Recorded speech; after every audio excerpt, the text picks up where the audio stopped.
pembentang yang saya rasa semua orang ada apa tu lampiran pembentang bagi ringkasan-ringkas sahajalah. So, pembentang yang pertama adalah Dr. Roslan Rosnon, merupakan Ketua Jabatan Sains Kemasyarakatan dan Pembangunan Fakulti Ekologi Manusia, Universiti Putra Malaysia. Dan saya nak fokuskan di sini berkaitan dengan beliau aktif berkongsi dapatan kajian penyelidikan dan pandangan pakar dengan orang ramai melalui penulisan artikel di dalam akhbar yang memberi fokus kepada pembangunan indigenous studies dan pembangunan komuniti. So insyaAllah saya dengan segala hormatnya menjemput Dr. Roslan yang akan memberi pembentangan bertajuk Berbalism dan Kepandiran, Refleksi Semula dan Realiti Masa Kini. Tajuk yang menarik dan harap semoga kita dapat berbincang. Silakan. Konsep santai lah, boleh present sama ada di pentas ataupun sekelah. Tak apa, nanti saya bagi tahu. Assalamualaikum warahmatullahi wabarakatuh. Salam sejahtera. Mic ni dia kejap ada, kejap tak ada. Okey, so hari ini saya akan memberikan excuse me, boleh saya bagi tahu satu. Kami membelakangkan, so I think it's better kalau kita nak. Okey, terima kasih.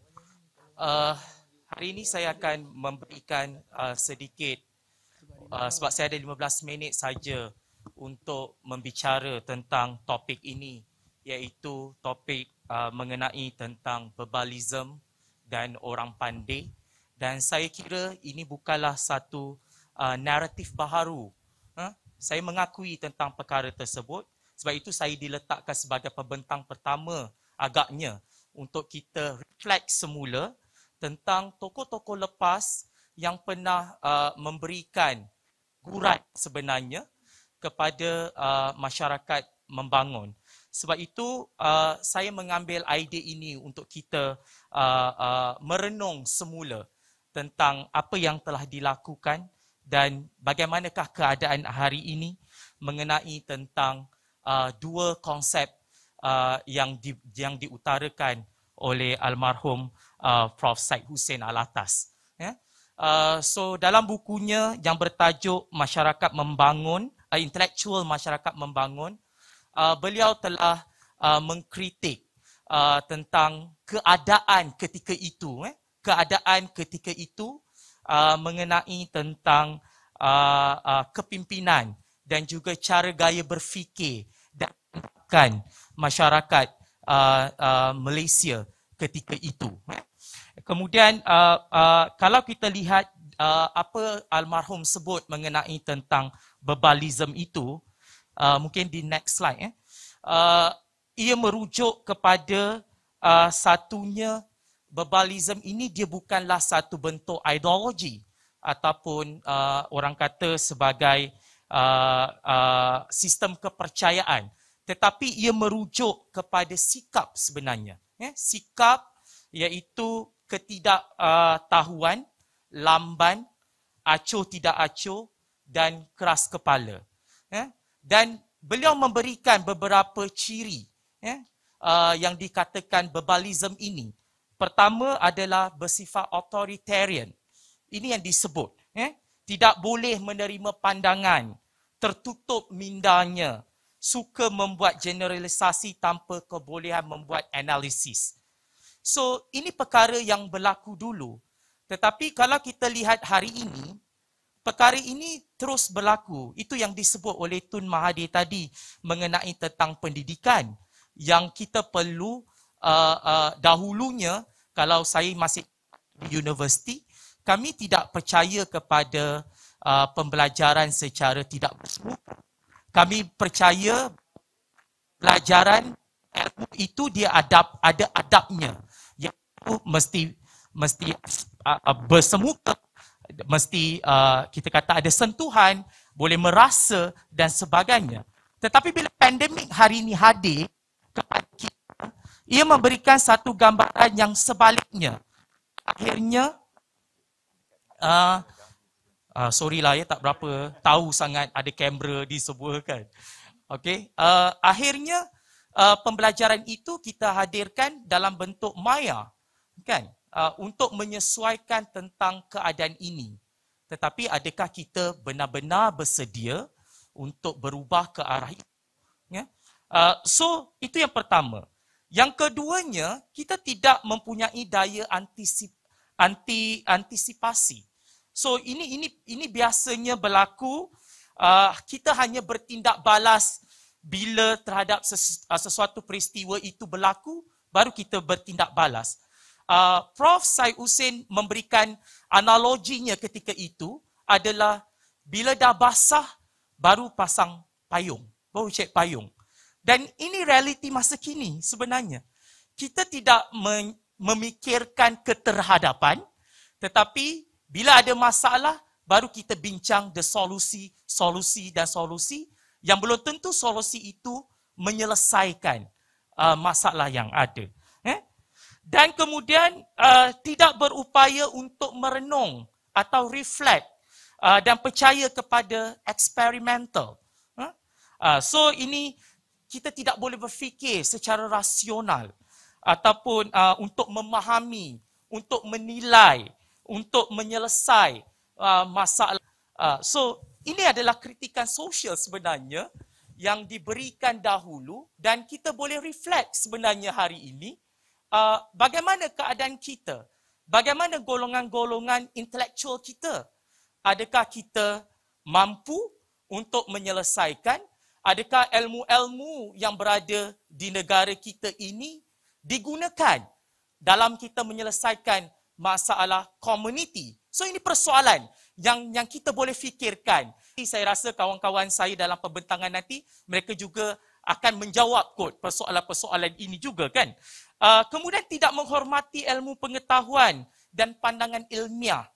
Tidak menghargai keterangan logik dan empirical atau pemikiran rasional yang menyebabkan verbalism mudah percaya kepada hal-hal di luar keterbatasan. Ini selalu kita boleh lihatlah dalam dunia hari ini. Dulu bila HMH yang hilang tu, adanya bomo dan sebagainya kan. So ini merupakan sebenarnya yang kita boleh fikirkan. Okay? Tidak ada kehalusan pekerti. Ini very strong message sebenarnya. Saya suka message yang terakhir ini tentang verbalism adalah tidak ada kehalusan pekerti. Iaitu tidak berasa malu dengan kesalahan yang dilakukan dan tidak takut dengan kekurangan intelektualnya. So ini kita boleh lihatlah bagaimana keadaan hari ini yang belum dijatuhkan hukuman bersalah pun, tetapi ada ura-ura yang mengatakan melakukan kesalahan, tetapi tidak rasa malu terhadap tindakan ataupun perbuatan yang dilakukan, malah slogan-slogan tertentu diangkat dan menjadi satu fenomenon yang digunakan oleh ramai pihak. So ini antara perkara yang ni. So saya merasakan bahawa idea ini bukan idea saya, tetapi idea ini adalah idea yang diutarakan because I'm sociology, anthropology dan perkara-perkara ini yang kami selalu bincangkan dan saya bawa di dalam peluang ini di sini untuk kita sama-sama memikirkan tentang perkara ini. So akhirnya verbalism ini adalah satu sikap yang berfikir secara lesu. Dia tidak berfikir, tidak terpengaruh oleh logik, kadang-kala kasar, tidak estetik, acuh tidak acuh, lekas percaya dan tidak suka mengawal diri. So ini adalah perkara yang disebutkan almarhum. Verbalism merupakan semak belukar, dia kata. Semak belukar yang menyesatkan pada permukaan rintangan terbesar bagi pertumbuhan intelektual. Jangkitan verbalism pada pemikiran perseorangan hanyalah persoalan peringkatnya. Bahkan kaum intelijensia dan profesional dapat dipengaruhi oleh verbalism dalam beberapa aktiviti mental mereka. Ini disebut oleh almarhum. Sebab itu, kita nampak hari ini, ramai cendekiawan sebenarnya sudah tergelitik tergelincir. Kita boleh berkata sedemikianlah, tergelincir ke arah bila mana ia dipengaruhi, ia ditekan sedikit, kan? Kita pun tidak begitu firm. Lagi orang macam saya ni orang muda, selalunya kami ni. Tapi almarhum telah memberitahu di dalam bukunya ini, dia membezakan siapakah orang pandai itu nanti yang saya akan sebut. Dia tidak bercakap kalau you 5 tahun di situ, orang baru itu dia tidak boleh dikenal sebagai pandai. Tetapi pandai yang disebut oleh almarhum adalah mereka yang telah sekian lama berada di dalam bidang tertentu tetapi tidak menguasai. Itu yang disebut oleh almarhum. Jadi ini perkara yang sangat menarik sebenarnya bila saya membaca buku-buku ini untuk membuka pemikiran. Now saya beralih kepada next slide adalah orang pandai. So dalam orang pandai ini dia ada beberapa cirinya yang disebut di dalam buku ini. Mereka adalah tidak mampu menganalisis masalah. Jika diberitahu tentang sesuatu masalah, dia tidak dapat menyelesaikannya. Kemudian tidak mampu mempelajari apa yang diperlukan. So ini perkaranya, tidak mampu mempelajari seni belajar dan biasanya tidak mahu mengakui kepandirannya. So ini yang disebut di dalam buku ini. Dan almarhum menambah lagi, ada 9 ciri tambahan yang disebut terhadap perkara ini, iaitu tidak berfikir secara kontekstual yang baik dalam ruang waktu dan dinamika saling hubungan masing-masing faktornya, hanya bereaksi terhadap hal yang langsung dan dapat melihat apa yang sebaliknya, berfikir dalam pengertian sebab-sebab yang terbalik dan bukannya sebab-sebab akibat dan berkesinambungan. So ini perkara penting. Sebab itu sejarah itu adalah penting untuk kita mengetahui kesinambungan tentang perkara ini. Tidak konsisten, tidak berfikir secara analitis. So saya ada 5 minit lagi maknanya. Okey.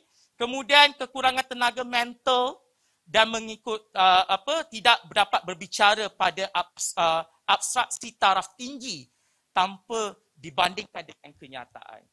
Okey. Dalam perkara ini, kalau kita lihat istilah mengenai tentang masalah yang utama yang berlaku di dalam akar umbi kita sebenarnya adalah captive mind. Minda yang tertawan sebenarnya. Yang ini juga yang disebut oleh Prof. Said sebenarnya mengenai tentang minda tertawan ini. Sebab itu, ramai golongan-golongan intelektual sentiasa mengambil mudah tentang sesuatu perkara dan tidak kritis.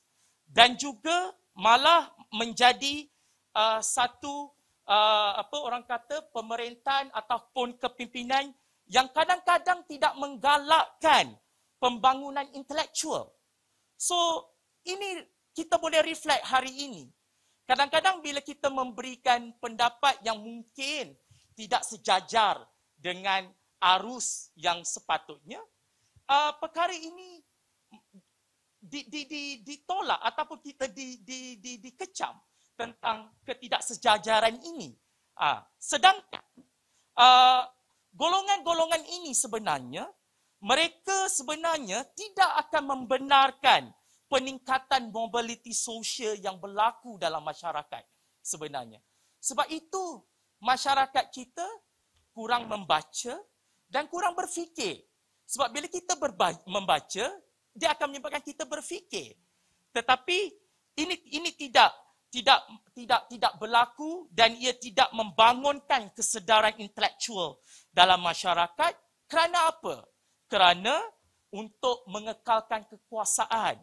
Kerana untuk kepentingan status quo, kan? Tidak mahu untuk berubah. So ini adalah perkara yang dibawa di dalam konteks verbalism dan juga orang pandai ini. So apa konklusinya? Dalam konklusi ini, saya ingin memberikan tentang 2 perkara. Pertama, apa yang disebutkan ini juga boleh menjadi satu personality yang diidamkan atau yang disebut oleh Prof. Said sebagai cita sempurna, kan, kepada pemimpin-pemimpin akan datang, supaya pemimpin-pemimpin yang kita mahukan atau lahirkan, mereka ini bukanlah dalam kalangan golongan berbalism ataupun orang pandai ini, kan. Dan kita kena hati-hati juga dalam melihat, sebab berbalism dan orang pandai ini, mereka ini berevolusi, ya, berevolusi, dia berubah-ubah. Jadi ini juga akan memberikan ancaman sebenarnya kepada kita. Saya berhenti di sini dulu. Terima kasih. Assalamualaikum warahmatullahi wabarakatuh.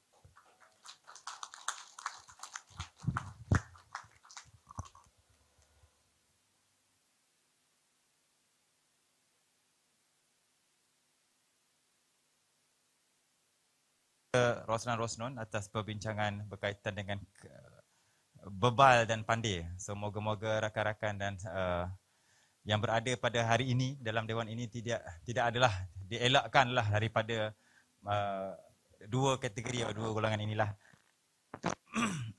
Saya juga ingin mengalung-alungkan kehadiran Datuk Seri Utama Haji Mukhris bin Tun Mahathir. Terima kasih kerana sudi bersama-sama kita pada pagi inilah.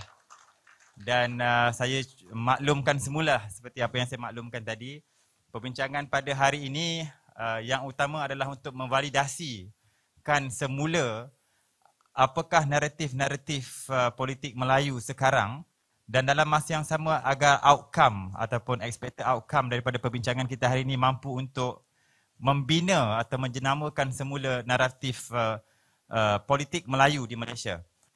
Tanpa melengahkan masa, saya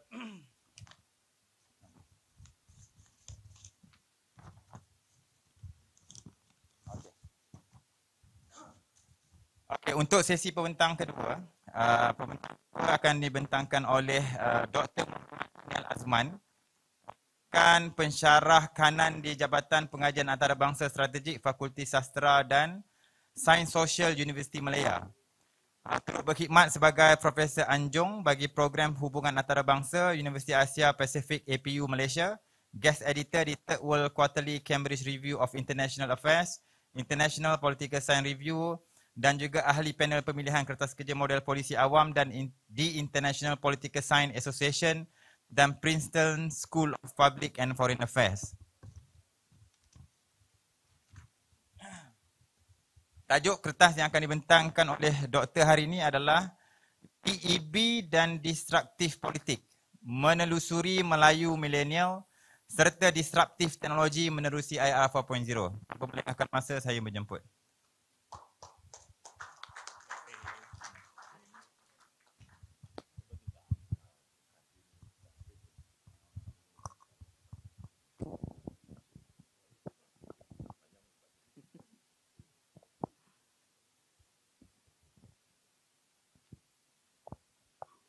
Bismillahirrahmanirrahim. Assalamualaikum dan salam sejahtera. Selamat tengah hari kepada semua. Terima kasih kepada saudara pengerusi atas pengenalan moderator. Salam sejahtera kepada semua ahli panel dan para cendekiawan. Hari ini kita bertemu untuk bercakap apakah naratif baru Melayu yang boleh kita pertimbangkan untuk kita bawa dan kita bincangkan dalam konteks masyarakat. Jadi kalau nak bincang secara holistik itu agak banyak. Tapi saya tertarik dengan ide Dr. Roslan tentang penulisan Allahyarham Syed Hussein Alatas tentang a captive mind, minda yang tertawan. Jika dahulu tentang mimicking, bagaimana kita meniru ide luar untuk melihat kita hebat, tapi itu suatu inferiority complex sebenarnya. Tapi dalam konteks hari ini, ramai orang Melayu yang telah berjaya mentadbir, menggubal polisi, diberi amanah, dan ada di kalangan ahli akademik yang bertugas dan berhikmat itu tidak menyampaikan disiplin ilmu dengan jujur sebagaimana kepandiran dan kebebalan, kerana seolah-olah intelektualisme itu jatuh nombor 2, tetapi segala keuntungan yang diperoleh itu merosakkan dan mendurjanakan kelestarian ilmu yang dipegang dan dipandang tinggi oleh masyarakat. Sebab tidak ramai di kalangan masyarakat, khususnya orang Melayu, yang pada ketika ini walaupun telah ramai melanjutkan pengajian ke universiti, mereka masih lagi merasakan bidang kesarjanaan itu besar. Jadi dalam konteks hari ini, saya melihat golongan milenial ataupun apa yang kita istilahkan sebagai generasi Y ataupun Z ini, kerana mereka ini merupakan populasi pengundi terbesar di negara kita, sebanyak 58.2%. Nanti kita lihat slide berikutnya. Dan beberapa perkara yang harus kita lihat adalah, pertama, apakah yang kita katakan sebagai disruptive teknologi dan disruptive society. Penting industrial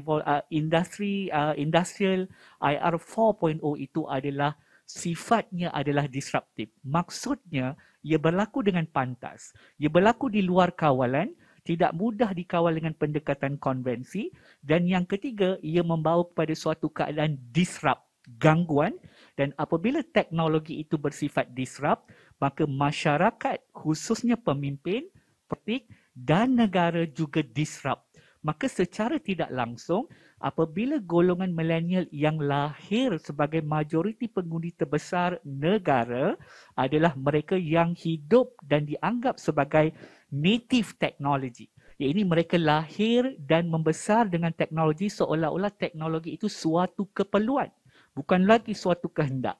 Akhirnya, kefahaman mereka yang tidak lahir dalam generasi ini harus kita lihat bagaimana ia boleh diharmonikan.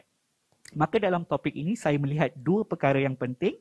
Yang pertama, kita harus kembali kepada roh DEB. Kenapa saya gunakan istilah roh DEB? Kerana saya melihat sekalipun ada kelemahan dan kekurangan dalam DEB, apa yang harus kita, bagaimana seawal ia dilaksanakan. Setelah berlakunya peristiwa 13 Mei, ia mengangkat suatu keperluan untuk menyusun semula ekonomi dan politik masyarakat. Maknanya pada ketika itu adanya peristiwa 13 Mei sebagai destructive society ataupun destruction, kemusnahan. Jadi disrupt itu suatu gangguan, manakala destruction itu suatu kemusnahan yang tidak positif dan bersifat berlawanan dengan apapun perlembagaan negara. Hari ini kita berada di persimpangan, apakah naratif Melayu baru yang hendak kita bina? Adakah Melayu yang boleh mengharmonisasikan tradisi, nilai bangsa dan teknologi? Tetapi inilah penghuni milenial yang tidak boleh kita abaikan. Kenapa kita bercakap tentang penghuni milenial?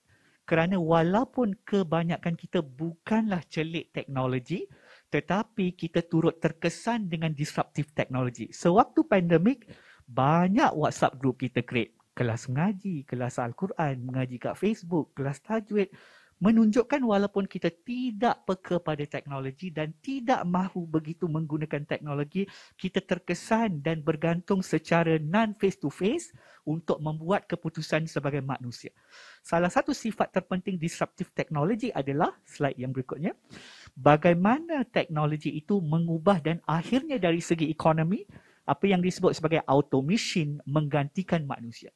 Maka jika sifat pembinaan equity, politik dan ekonomi Melayu dan negara Malaysia secara amnya terbina daripada konteks DEB yang digubal satu ketika dahulu, maka roh itu harus diteruskan menerusi instrumen IR 4.0. Mengapa? Kerana di sinilah solusi dan jawapan untuk mengangkat equity golongan milenial yang celik teknologi dan mereka ini hidup, dan pada ketika ini jurang equity dari segi digital Melayu dan bukan Melayu itu sangat besar. Jadi kalau kita mahu mengangkat naratif Melayu yang sihat, naratif Melayu yang baik, kita harus memberi tumpuan kerana kita melahirkan generasi ini. Walaupun saya juga sebahagian daripada generasi ini. Jadi secara umumnya 57.49% itu adalah jumlah populasi milenial dengan 18.7. Next slide yang berikutnya. Dan ini pula pola pengundian milenial yang telah berdaftar menurut SPR, ya. Iaitu mereka yang berusia 40 tahun ke bawah, mereka yang lahir penghujung 80-an dan awal 2000, generasi Y dan generasi Z. Dan 12 juta pengundi itu adalah berdaftar adalah 4.6 juta, maka jumlah keseluruhan mereka adalah 58%. Amat tinggi berbanding PRU yang lalu. Maksudnya apa? Kita tidak boleh mengatakan mereka ini tidak pandai. Kita perlu mengawal mereka. Kita perlu membentuk. Kalau kita tidak memahami apakah implikasi disruptif teknologi terhadap budaya, politik dan nilai kuasa kita sebagai orang Melayu, sedangkan kita mahu mendidik dan menyampaikan amanah dan tameng sari bangsa, iaitu nilai dan tradisi bangsa menerusi IR 4.0. Okey, jadi berikut pula next slide adalah dapatan persepsi. Ini nanti kita cerita secara mendalam hasil kajian yang saya dapat dari PRN di Johor dan pola peratusan undi 18 Melayu. Ya, kalau tengok itu demografi politik, saya kenal pasti ada 74 jenis pengundi Melayu dari 18 hingga 21 tahun. Dan parti politik yang dianggap paling popular dan sangat hebat nilai Melayunya hanya menguasai tidak sampai daripada 7 ataupun 8 daripada kategori. Maknanya tidak ada suatu politik yang ada pada ketika ini termasuk Parti Melayu memahami 74 jenis pengundi muda Melayu yang mereka kata demi anak muda. Termasuklah parti yang dibina oleh orang muda itu sendiri. Yang seterusnya adalah 64% merasakan dipaksa mengikut pilihan dan sebagainya. Slide next, saya akan kembali kepada ni. Next. Seterusnya. Slide ni, next, berikutnya. Berikutnya.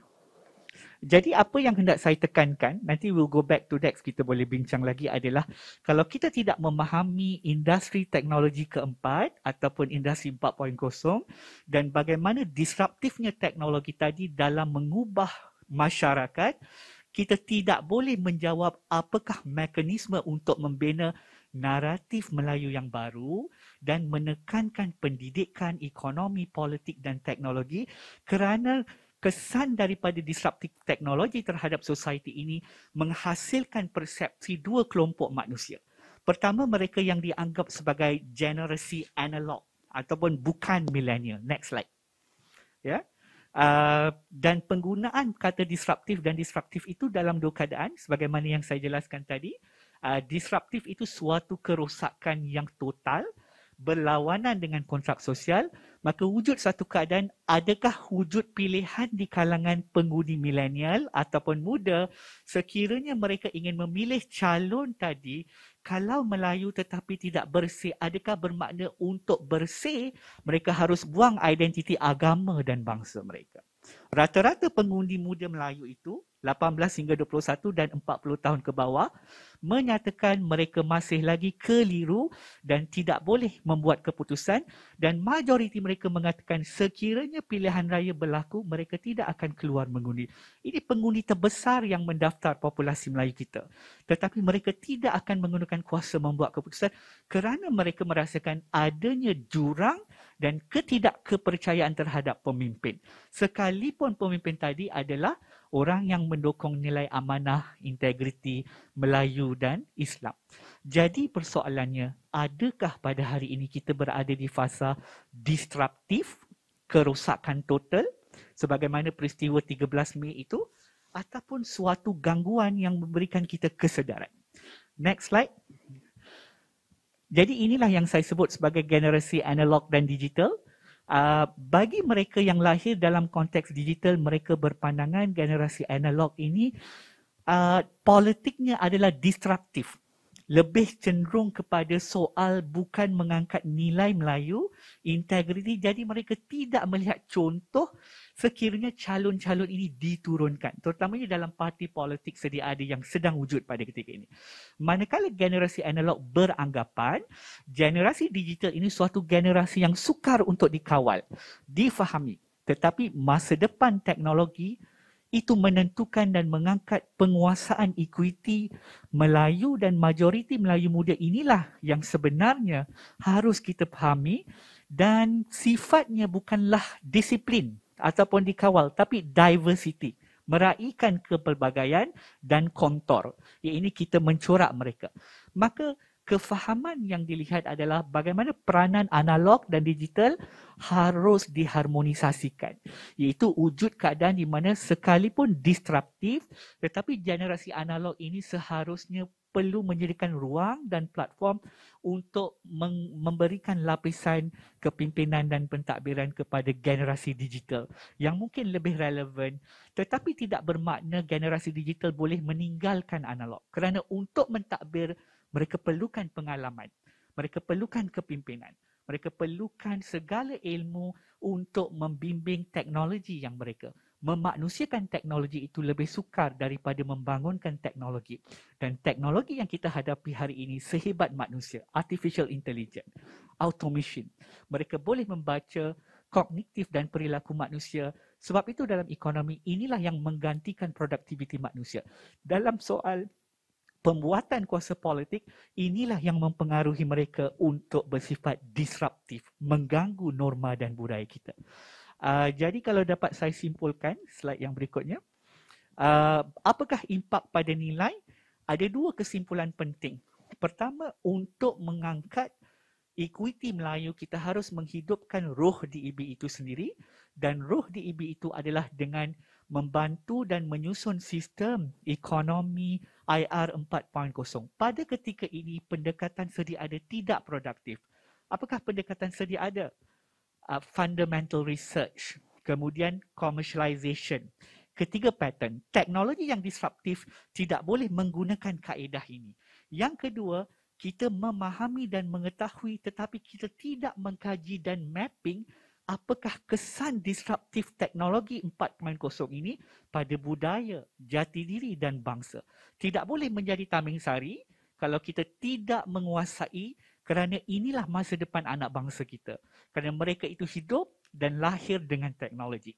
Dan yang terakhir, setelah 1969, kita membangunkan DEB, individu-individu terpenting yang mungkin namanya tidak dikenali. Seperti Dr. Rais Saniman, Yus Falen dan juga pelbagai tokoh-tokoh lagi. Mereka inilah individu-individu yang bukan warga negara Malaysia seperti Yus Falen, tetapi hadir dan melihat kerosakan negara pada ketika itu amat hebat. Kalau sistem ekonomi itu betul, mereka bertanya mengapa berlakunya kekacauan dan huru-hara. Maknanya kalau orang yang bukan orang Melayu dan Malaysia itu lebih memahami equity Melayu itu perlu diperbetulkan kerana ialah teras keseimbangan dan keadilan ekonomi. Kenapa kita harus menolak sesuatu yang telah memberikan pencapaian dan kebaikan kepada agama dan bangsa kita? Dan orang bukan Melayu ataupun Islam secara tidak langsung meraih faedah kerana sewaktu ia digagaskan dalam rancangan Malaysia yang kedua, irrespective of race and religion, membasmi kemiskinan, walaupun majoriti itu adalah orang Melayu yang miskin. Dan pada hari ini, walaupun bukan disrupt kerosakan yang total seperti 13 Mei kerana kita tidak mahu sistem itu, maka golongan milenial ini dan golongan analog ini harus diharmoniskan dan fokus kepada industri IR 4.0 itulah instrumen. Pertama, mapping pun kita banyak data, tetapi kalau kita bergantung kepada Cambridge Analytics dan sebagainya untuk analis, that is data sovereignty. Kita jual negara kita. Sebab data itu sangat terperinci, menjelaskan perilaku dan kehidupan kita dan itu mengubah nilai tabiat kita dan akhirnya mengubah sikap dan kefahaman kita terhadap kontrak sosial.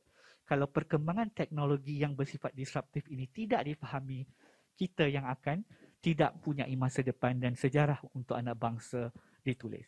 Sekian. Terima kasih. Assalamualaikum warahmatullahi wabarakatuh. Soalan pertama kepada pembentang pertama. Saya sempat mengaji di bawah Profesor Almarhum Syed Hussein Alatas. Tajuk yang sama, intelektual dalam masyarakat membangun. Beliau banyaklah kita nak sorok tentang perkara tersebut. Cuma saya nak dengar bagaimana kita nak keluar daripada kemelut, pandir dan bebal. Contoh dia kata, kita iklan gambar kita besar-besar ucap tahniah dalam surat khabar 14,000 habis contohnya kan.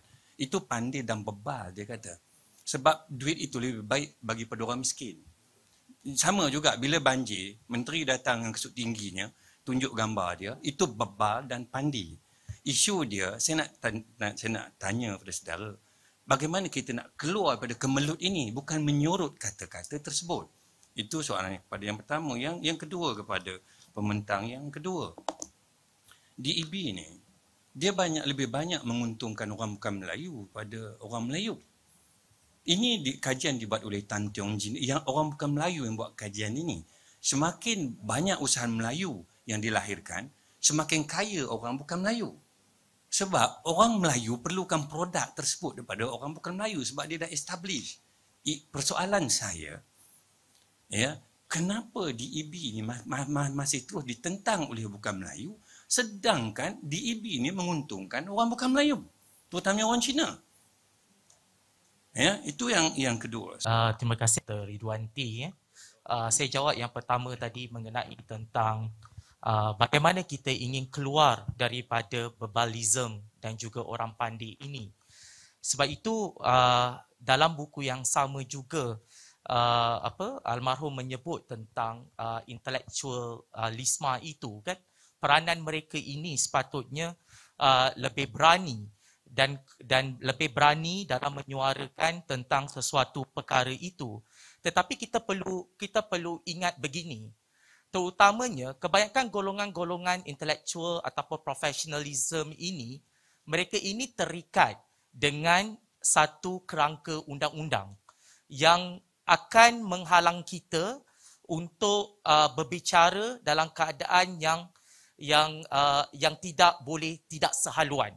Okey? Ini sebenarnya yang menekan kepada golongan-golongan intelektual sehingga kadang-kadang kita terpaksa memendam dan tidak mahu untuk meluahkan.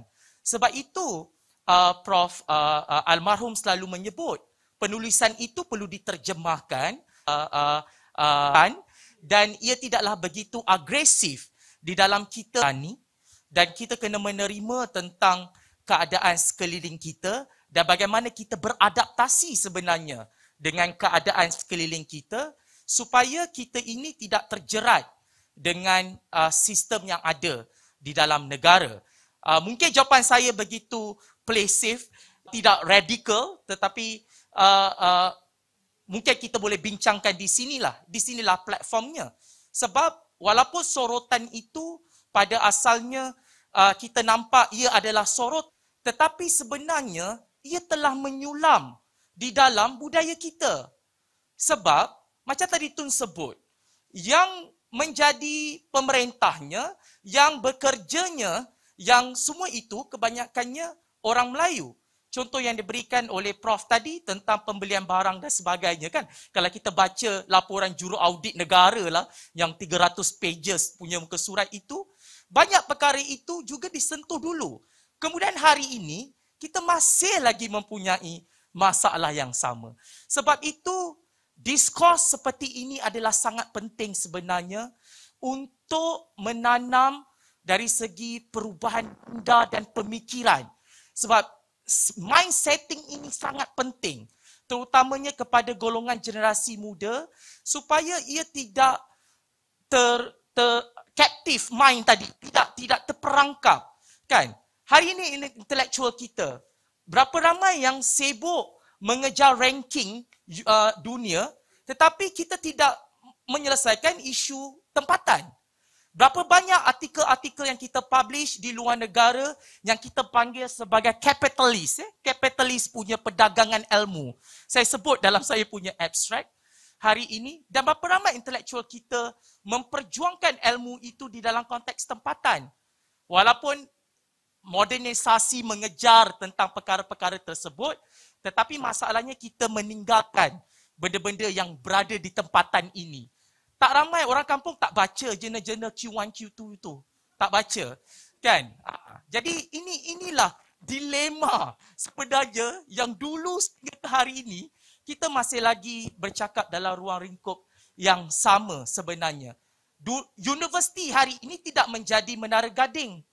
Saya quote kata-kata Prof Ulong, Prof Ulong Samsul Amri, dia sebut universiti bukan menara gading, tetapi universiti hari ini menjadi pelabuhan.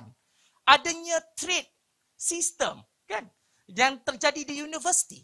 Kalau dahulu universiti itu siapa yang boleh mendaki akhirnya berada di puncak, maknanya mereka ini berkelayakan berada di universiti. Tetapi hari ini dah menjadi sebuah pelabuhan. Adanya sistem perdagangan. Ilmu itu dah menjadi trade and barter di dalam sistem itu. Jadi sebab itu mind setting ini sangat penting. Sebab itu empowerkan di peringkat awal tadi untuk kita memikirkan dan bagaimana keadaan kita hari ini dan sampai bila kita nak begitu. Kan? Itu paling perkaranya lah. Saya ni mungkin Prof Ridwan boleh juga ada jawapan lain kot yang saya rasa sebab dia Prof Ridwan dia memang direct dengan Prof Syed Hussein Alatas kan. Jadi mungkin kita boleh membayangkan tentang perkara itu. Terima kasih Prof. Okey, terima kasih semua. Okey, terima kasih Doktor. Macam ni, untuk pembentang yang mana lebih selesa? Pembentang kita tanya open question, baru kita kumpul ke macam mana? Yang mana pembentang selesa? Nak jawab satu-satu ataupun? Mana-mana boleh lah. Jawab, okey. Kita jawab dululah. Cuma kita kena hormati waktu lah. Make it simple and sweet lah. Okey, pertama tidak dinafikan DAB menguntungkan bukan Melayu dan itulah hakikatnya dan kenapa mereka terus tentang sebab ada dua keadaan yang kita harus faham. Apabila keadaan ekuiti Melayu itu masih lagi rendah sebagaimana yang Dr. Anwar tunjukkan dalam pendidikan dan sebagainya, roh DAB itu walaupun polisinya ada kelebihan boleh ditambah baik harus diteruskan. Tetapi dalam konteks generasi milenial dengan teknologi disruptif yang masih dikuasai oleh bukan Melayu yang sangat hebat dalam negara, maka jawapan untuk meneruskan DAB tadi adalah untuk keperluan generasi kita yang akan datang, anak bangsa kita. Mengapa mereka tentang? Kerana mereka melihat dua keadaan. Yang pertama, keupayaan untuk menggunakan retorik politik dan kualiti bertaraf dunia seolah-olah untuk menjaga nilai bangsa kita tidak perlu bersih dan berintegriti. Ini silap. Ini permainan kerana walaupun api itu telah terpadam, baranya masih ada. Jadi untuk menanam bara, menghapuskan bara dan melawan golongan subversif ini perlu dengan fikrah ilmu, perlu dengan kekuatan ekonomi, negara bangsa dan kefahaman idea lama bukanlah bermakna tidak relevan dan tidak diperlukan. Kerana yang kedua, solusi dan masalah sebab kita melihat masalah ini berulang tidak selesai. Kerana pemikiran dan dimensi masalah itu tidak perlu linear. Terima kasih. Terima kasih. Saya Muhammad Yazid, AJK Pertubuhan Telefon Negara. Saya ada dua soalan. Yang pertama untuk pembentang pertama. Soalan dan sedikit ulasan ringkas lah saya rasa. Ini perbincangan terbuka, kita harus buka ya. Dan saya rasa masa pun perlu dibuka sedikit lah. Jangan terlalu boleh, kita pun baru bincang daripada organisasi. Tentang unsur orang pandir ini. Saya ingin bertanya, adakah unsur-unsur pandir ini, saya menyatakan demikian seperti yang disentuh secara tak langsung oleh pembentang pertama. Pandangan yang mempunyai unsur-unsur pandir itu sehinggakan profesor-profesor di universiti, pensyarah di universiti seolah-olah melakukan sesuatu yang di hatinya geleng, kepalanya angguk. Yang merbak bangsa. Andainya rosak universiti, maka akan menjadi unsur-unsur kerosakan sebuah negara bangsa. Saya menyentuh dalam tulisan saya beberapa minggu dulu dalam utusan Malaysia menyatakan penjajahan baru sedang menyerap universiti kerana keutamaan mengejar ranking merosakkan unsur oleh pihak atas dan melantik dekan-dekan dan seterusnya. Bahkan struktur yang akan itu tidak boleh berpisah. Ya, satu yang bermula daripada primary, secondary dan tertiary. Tetapi sekarang seolah-olah ia dipisahkan kerana kepentingan berbeza. Sehingga kelemahan yang berlaku pada graduan kita seolah-olah kelemahan itu berlaku di peringkat universiti. Itu satu yang salah dalam konsep pendidikan kerana suara itu terbina bukan di akhir. Sarajevo dan Balkan University terlalu berbeza dengan universiti di Malaysia sekarang. Itu soalan pertama untuk pembentang pertama. Soalan yang kedua, untuk pembentang yang kedua dan keempat saya rasa. Prof. Mansur. Secara tidak langsung, negara bangsa seperti yang dikupas oleh Profesor Dr. Mansur tadi, saya rasa secara tersirat telah terjelas di dalam. Okey, saya simpulkan dalam 4 poin penting. Pertama, kalau tidak ada kekuatan materi untuk diseimbangkan dengan nilai, perjuangkanlah bangsa dan sebagainya. Tidak ada yang kita boleh wariskan kepada anak bangsa sebab idea itu perlu disokong dengan materi kerana itulah cara kita bina negara. Jadi mungkin ada kelemahan dalam sistem tetapi boleh ditambah baik. Betul kita tidak perlu apologetik, itu saya setuju. Tetapi dalam masa yang sama, kelemahan itu banyak datang dari diri kita. Macam yang Tun kata, ada Melayu Islam tak semuanya bersih. Jadi macam mana kita nak pilih, itu yang penting. Ketiga, kalau tak ada masyarakat, tak ada kami ahli akademik. Tak ada beza yang kami ni hebat duduk Menara Gading. Sebab awal tahun saya tulis surat khabar, saya diminta oleh pentadbiran universiti untuk tarik artikel tu kerana Huawei nak saman. Maknanya bukan mereka yang duduk social media pun berhadapan tekanan, kami yang bercakap secara jujur pun ditekan oleh pihak-pihak Nasir yang tak suka bercakap sahaja bangsa. Yang ketiga, tentang ahli politik ni mudah je lah. Ada pepatah Inggeris bersebut, it's difficult to make people understand something. Susah nak fahamkan dia. Kalau gaji dia tu, salary depend upon not to understand. Dia tak nak faham sebab bukan dia tak faham. Tapi kalau tak faham, kalau dia faham, gaji tak dapat. Jadi lebih baik senyap, terima dedak. Tapi masalah bangsa tak payah fikir. Orang lain boleh fikir. Tapi apa yang kita nak wariskan pada anak bangsa kita lah. Dan Melayu itu hebat, bukan soal memilih luar ataupun dalaman, tapi global. Nilai universal yang baik kita ambil dan kita kukuhkan, dan perlembagaan itu, asas kontrak sosial itu harus kita pertahankan. Terima kasih.